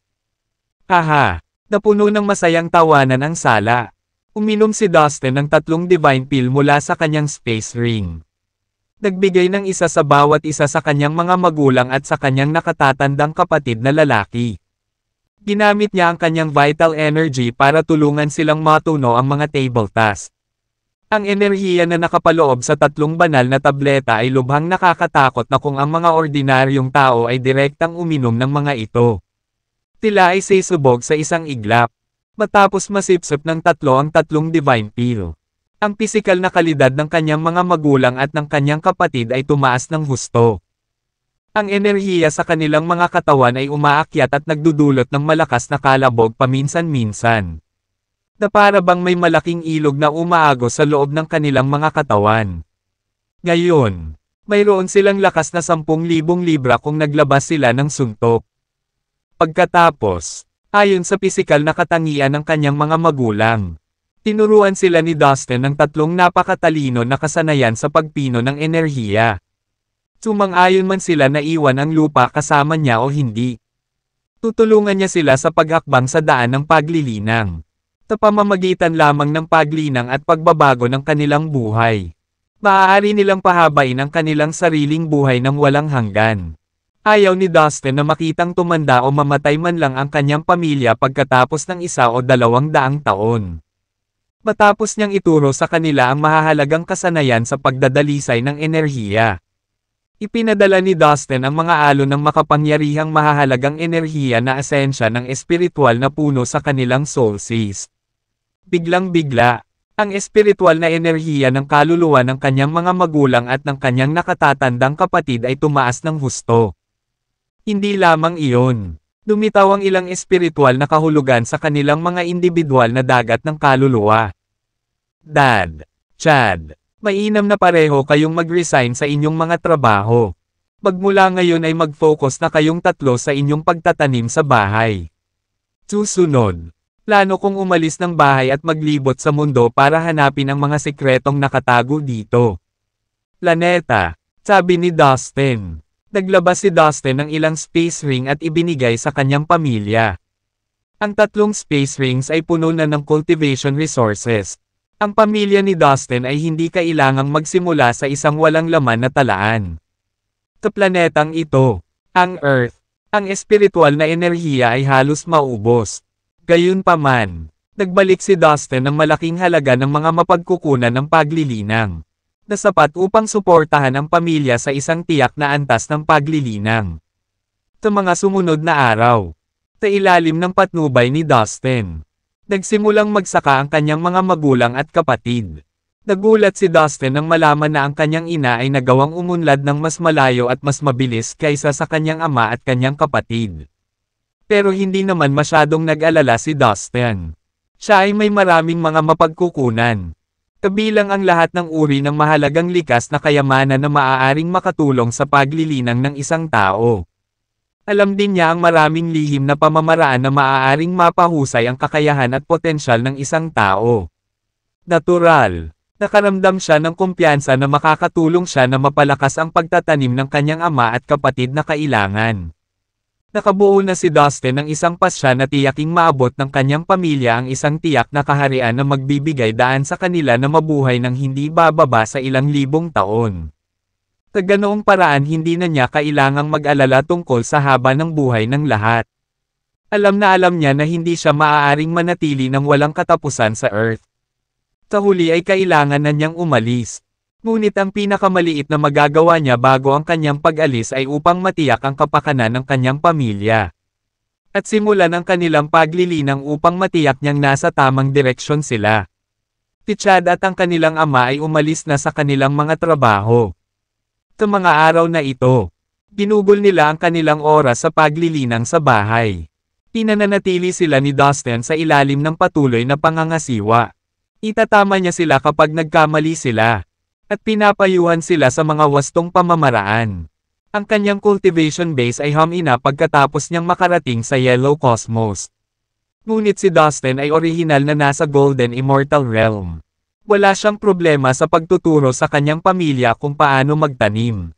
Hindi niya ito pinag-isipan ng husto. Dahil pinanatili niya ang kanyang kaalaman sa martial arts at malalim na pag-unawa sa mga batas ng kalikasan. Ang mga ito ay kung ano ang mahalaga sa mga magsasaka. Takabutihang palad para sa kanila. Kahit na ang kanyang pamilya ay walang kasaysayan sa paglilinang. Hindi sila nahirapan sa pag-aaral nito. Si Dustin ay, pagkatapos ng lahat, isang mahusay at masigasig na guro. Lumipas ang 5 araw. Ating gabi na. At naka-cross-legged si Dustin sa kanyang silid. Tinusubukan niyang maunawaan ang batas sa ibabaw ng Earth. Nasira tuloy ang kanyang konsentrasyon ng ilang ingay na nagmumula sa kanilang gate sa labas. Ginamit niya ang kanyang espiritual na kahulugan upang suriin kung ano ang nangyayari. At napansin niya ang tungkol sa isang dosenang tao na gumagapang sa labas ng kanilang bakuran.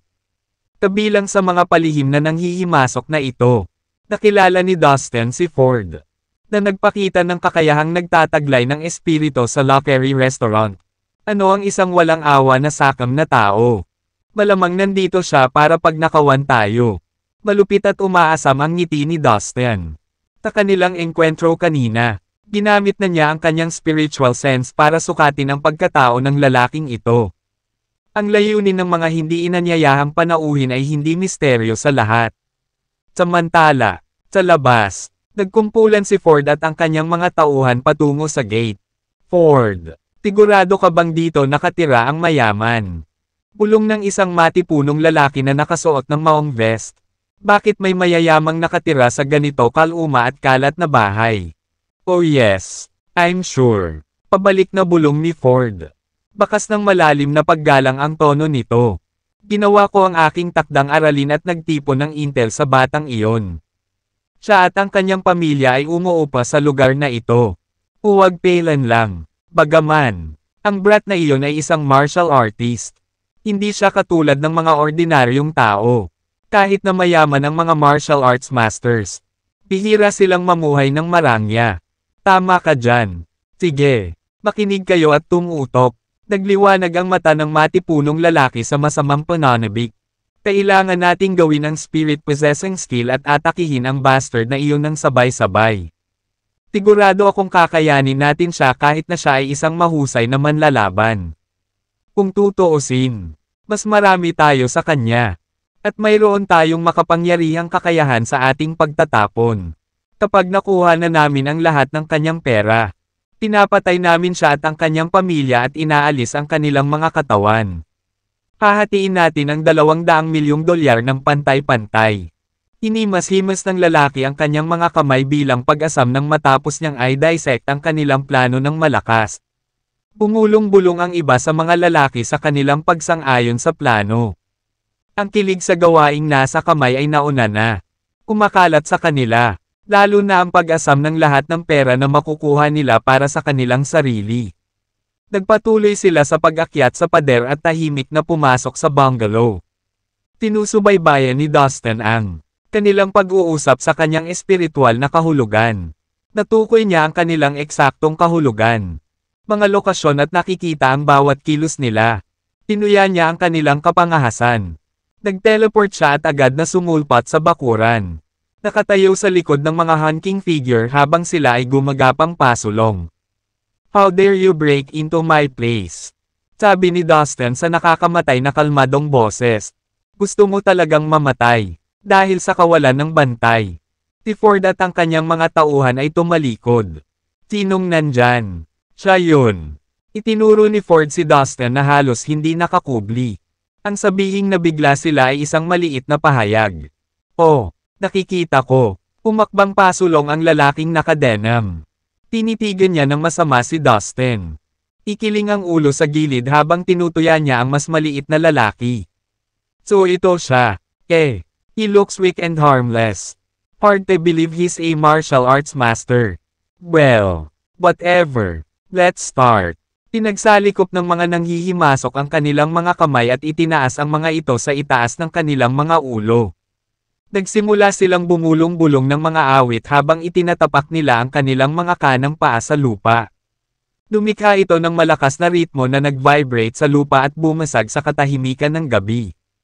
Ilalabas na nila ang spirit-possessing skill. Bulong ni Dustin sa sarili.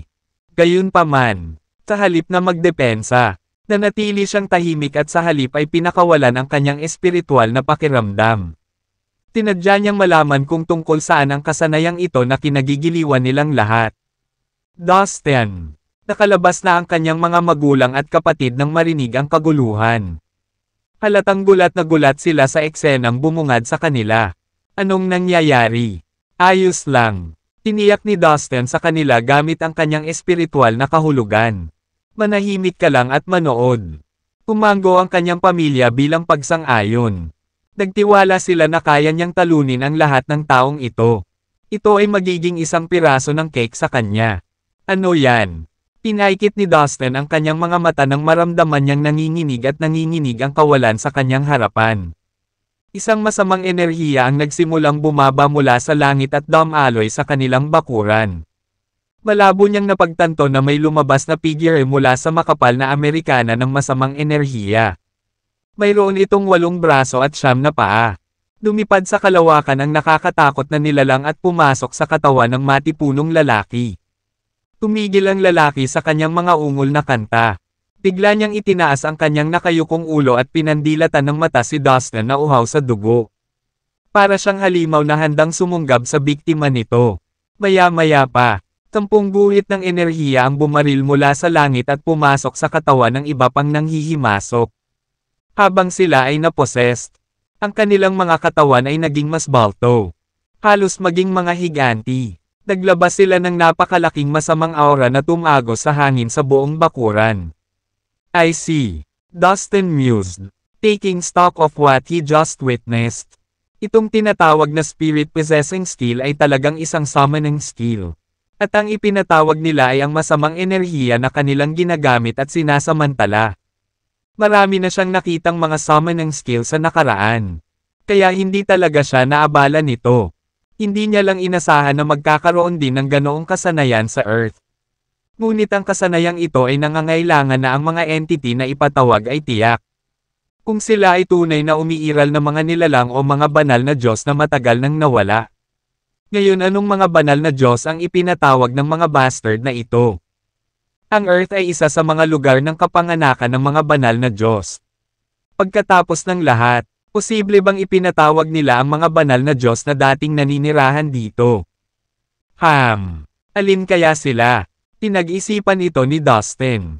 Dahil labis siyang interesado sa aspetong ito ng kasaysayan ng daigdig. Naputol ang kanyang pag-iisip dahil sa galit na sigaw ng matipunong lalaki. Go to hell, brat. Isang beses niyang tinapakan ang lupa. Pagkatapos ay sinugod niya si Dustin na may layuning pumatay. Sumunod naman ang iba niyang kasama. Maruruming maliit na pakulo. Napangisi si Dustin. Pinaandar niya ang omnipotent lightness at umaksyon patungo sa kanyang mga kaaway. Inampis niya sila ng kanyang kamay. Nanaduraj ang kanilang mga ulo sa suntok ng suntok. Siya ay napakabilis ang kanyang mga kalaban ay hindi na nagkaroon ng oras upang sumigaw bago sumabog ang kanilang mga ulo. Hindi nagtagal ay isa na lang ang natira at ito ay ang matipunong lalaki. Nakatayo siya. Hindi nangangahas na gumalaw kahit isang pulgada. Halata sa kanyang kaibuturan ang takot. Tiningnan siya ni Dustin sa mata habang winawagayway ang kamay. Isang apoy ang sumabog sa mga bangkay na nagkalat sa lupa. At sinunog ang mga bangkay na naging abo na nawala sa hangin. Dustin. Medyo nakakatakot na sigaw ng kanyang ina. Maaaring nagsimula na ang kanyang pamilya sa paglilinang. Ngunit hindi pa nila nasaksihan ang gayong brutal na pagpapakita sa kanilang buhay. Masanay ka na, sabi ni Dustin sa kanyang pamilya. Ito ang mundo ng mga magsasaka. Ang pagpatay ay hindi maiiwasan. Hiniling niya sa kanila na ipagpatuloy ang kanilang paglilinang. At binigyan sila ng ilang karagdagang katiyakan. Pagkatapos ay naglakad siya papunta sa matipunong lalaki at hinawakan siya. Dalhin mo ako sa iyong amo. Sa pamamagitan nito, lumipad sila sa kalangitan sa gabi. Takot na takot ang lalaki kay Dustin. Kaya sinagot niya ang bawat tanong ni Dustin. Kapatnubay ng lalaki. Nakarating sila sa isang liblib na bundok mga 10 milya ang layo mula sa bayan. Sa ilang, nakakita sila ng isang lumang templo. Ang aking amo ay kadalasang nananatili at nagsasanay ng kanyang martial arts sa lugar na ito. Pumunta kami dito para matuto kami ng martial arts mula sa kanya. Kinakabahang sabi ng lalaki, paano magkakaroon ng templo sa ganitong uri ng lugar? At saka, walang kahit isang pahiwatig ng positibong enerhiya sa templong ito.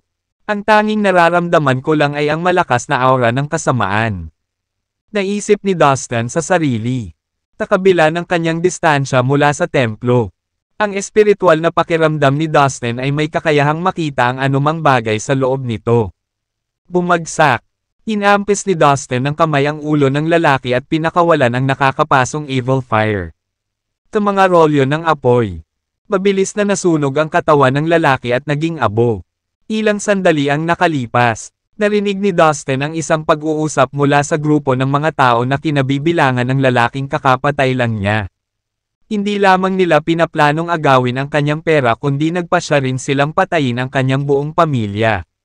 Pagkatapos nilang maisigawa ang kanilang plano, aalisin nila ang lahat ng mga ebidensya sa pamamagitan ng pagsira sa kanilang mga katawan. Nang marinig iyon, nakaramdam ng galit si Dustin at sinundan sila upang hindi magpakita ng awa. Bukod dito, ang mga taong ito ay may kakayahang nagtataglay ng espiritu at makapangyarihan.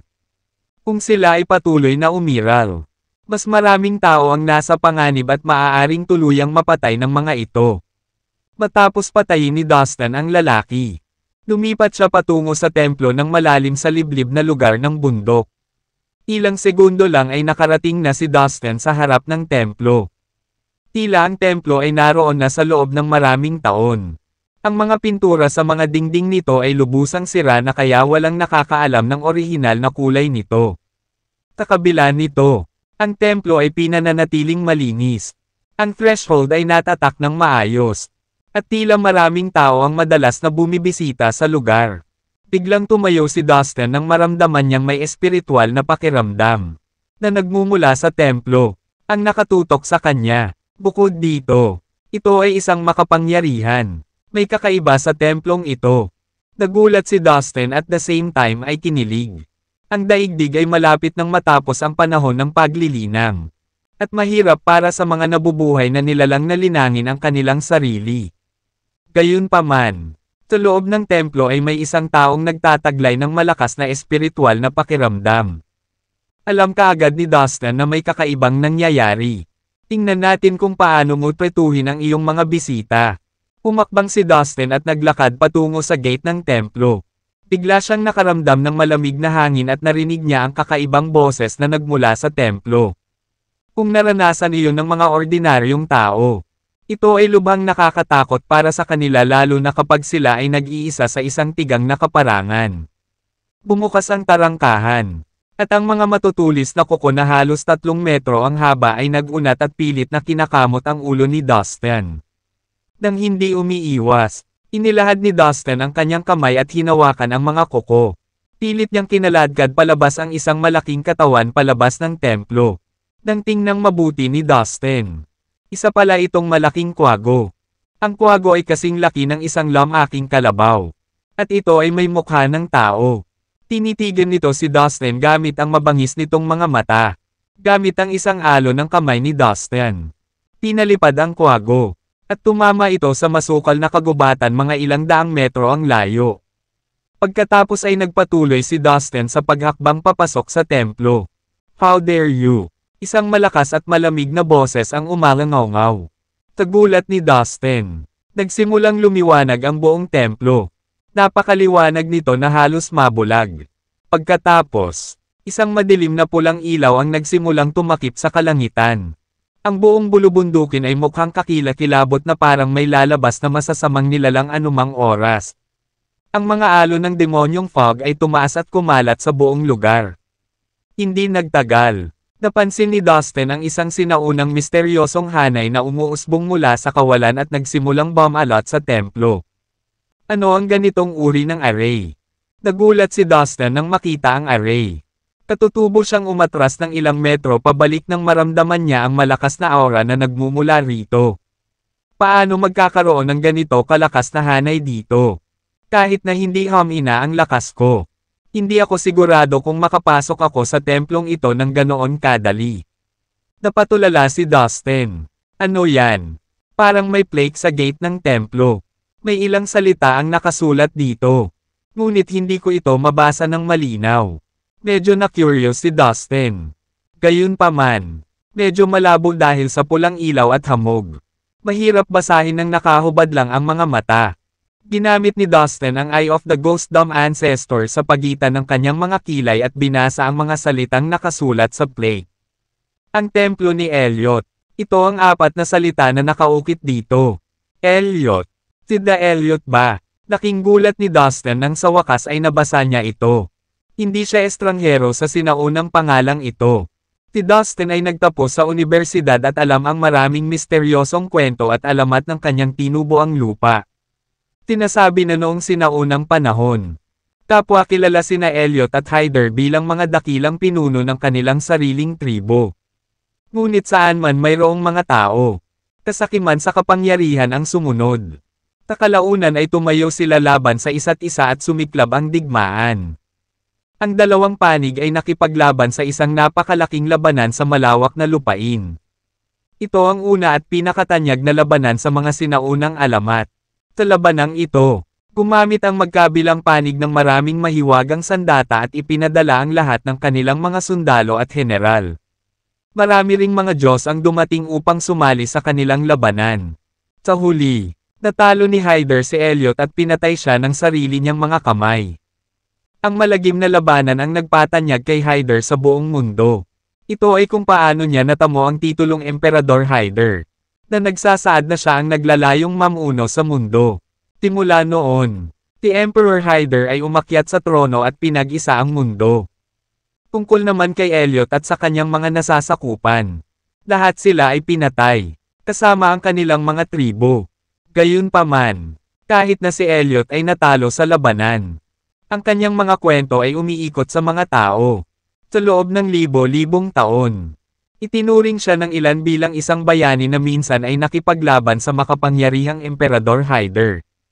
Ang kanyang mga kwento ay ipinasa mula sa henerasyon hanggang sa henerasyon. Tinasabing si Elliot ay may mukha na parang toro at isang pares ng malalaking pakpak sa kanyang likod.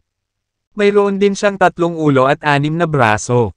Ang kanyang katawan ay kasing tigas ng tanso at bakal, na nagpapanatili sa kanya na hindi nasaktan mula sa mga pag-atake na ginawa ng mga espada at sibat. Bukod dito, mayroon siyang 81 tapat na tagasunod. Lahat sila ay matigas ang katawan at kilala sa pagkakaroon ng 8 braso at 9 na paa. Ang mga tagasunod na ito ay mayroon ding natatanging kakayahan sa pakikipaglaban. Ito bang lugar ang banal na dambana ni Elliot? 2/3. Namangha si Dustin dahil hindi niya inaasahan na makikita niya ito sa ganitong klaseng lugar. Nag-isip siya sandali at naglabas ng isang lumang ruler na kahoy. Ito ay ang Lane's Ruler. Nakuha ito ni Dustin bilang isang premyo nang manalo siya sa unang pwesto sa unang round ng pagsubok pabalik sa Primordial Road.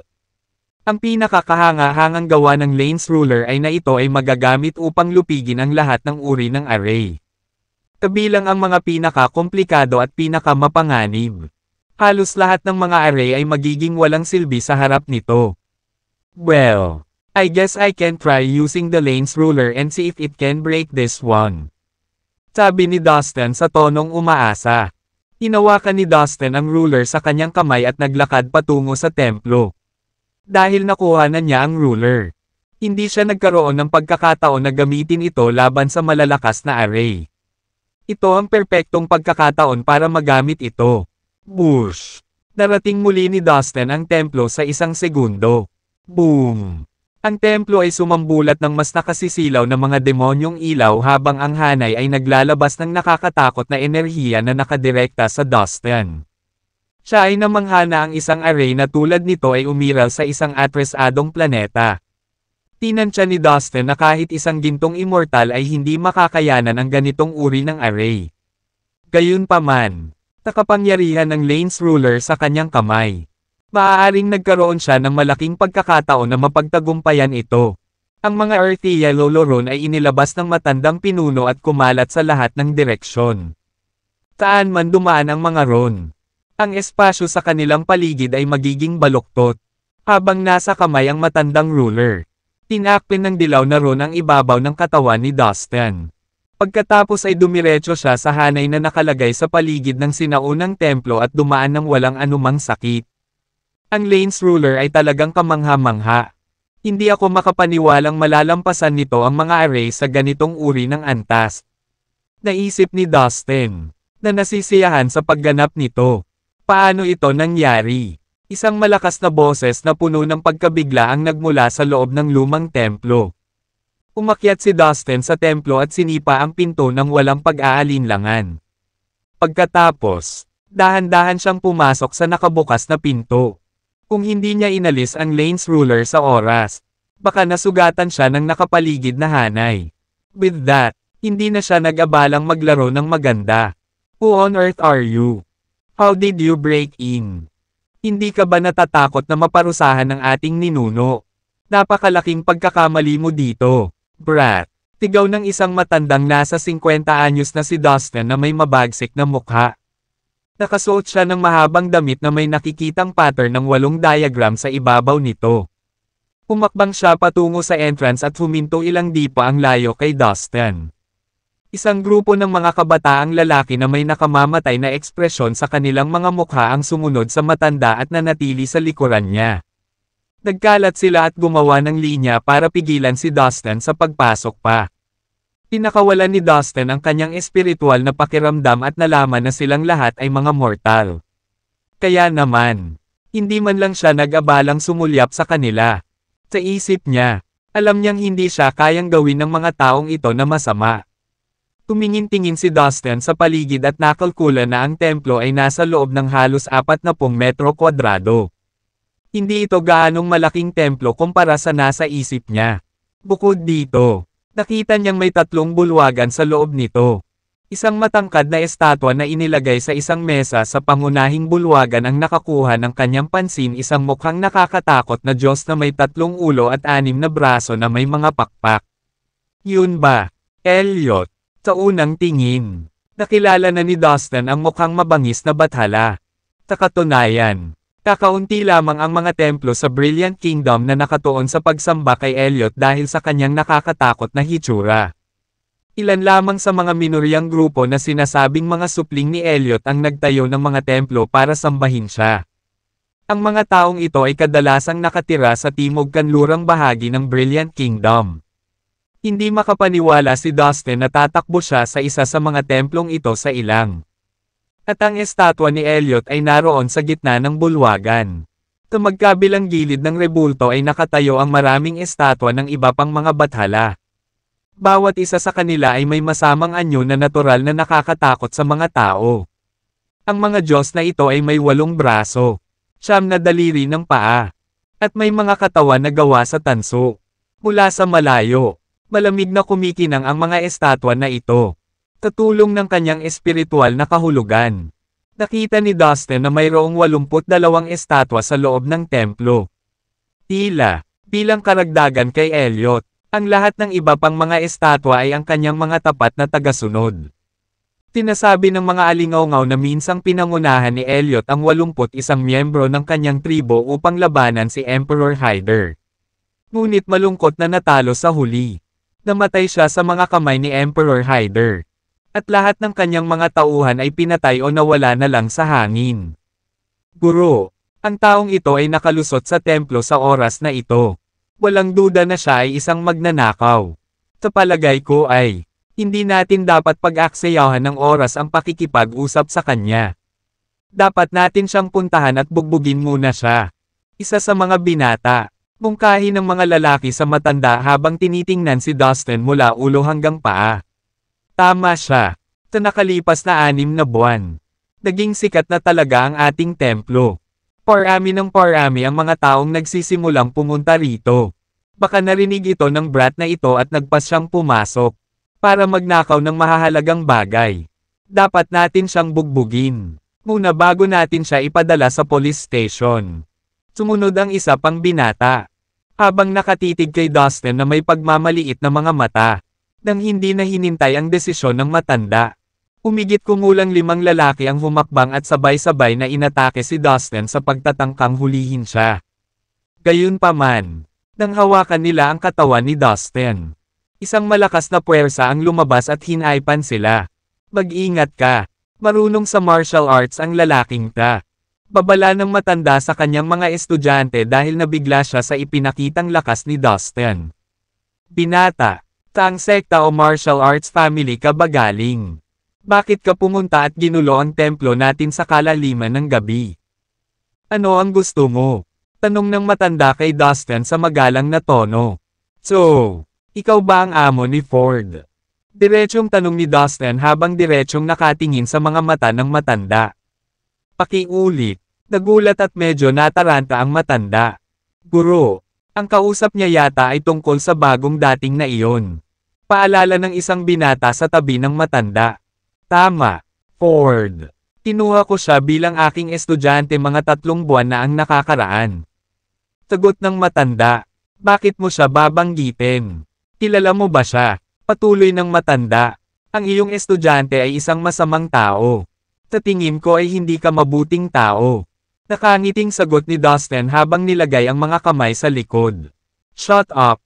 How dare you be rude to my master? You little brat.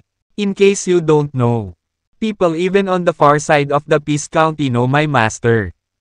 They refer to him as the Great Master Keith. Galit na sigaw ng isang matabang lalaki. Nakaramdam din ng inis ang ibang mga kabataan sa sinabi ni Dustin. Bueno, mukhang naghahanap ka ng gulo. Bata, sabi ng matanda habang may masamang tingin na sumilay sa kanyang mga mata. Siya ay sapat na matalino upang malaman kung ano ang tunay na intensyon ni Dustin. Kahit sino ka pa, kailangan mong pagbayaran ang halaga para sa pagpukaw ng gulo sa lugar ko. Tigaw ng matanda sa galit. Pagkatapos, tumingin siya sa likod at kumandat sa kanyang mga alagad. Mabilis nilang naunawaan ang ibig sabihin ng matanda at nagmamadaling isinagawa ang kasanayang nagtataglay ng espiritu. Taos puso kong pinahahalagahan ang iyong pagdating. 4 na lalaki ang sabay-sabay na bumulong ng ilang chants.